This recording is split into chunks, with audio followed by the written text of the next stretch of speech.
ہم کریں گے ہر مظلوم کی حمایت۔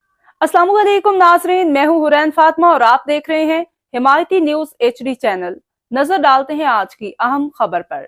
روزنامہ حمایتی نیوز۔ صدر کراچی میں غریب مزدور خاندان پہ مبینہ تشدد، متاثرہ خاتون کا انصاف کا مطالبہ۔ رپورٹ غلام مصطفیٰ جت۔ صدر کے علاقے لکی اسٹار ایٹیریم مال کے قریب ایک غریب مزدور خاندان کے ساتھ مبینہ زیادتی و تشدد کا واقعہ سامنے آیا ہے۔ اطلاعات کے مطابق چھوٹے بھائی کی اہلیہ اور ان کے معصوم بچوں کو گھر سے بے دخل کرنے کی کوشش کی جا رہی ہے، جبکہ متاثرہ خاندان کا موقف ہے کہ انہیں تشدد و ہراسانی کا سامنا بھی کرنا پڑا۔ متاثرہ خاتون کا کہنا ہے کہ وہ انصاف کے حصول کے لیے ریڈی تھانے گئی تھی، تاہم خبر لکھے جانے تک ان کی درخواست پہ کوئی مؤثر کارروائی نہیں کی گئی۔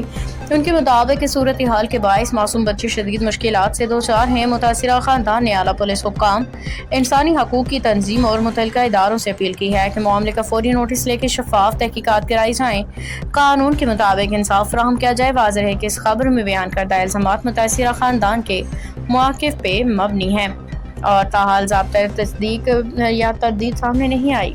اب تک کے لیے اتنا ہی۔ مزید خبروں اور اپڈیٹ سے باخبر رہنے کے لیے دیکھتے رہیں حمایتی نیوز HD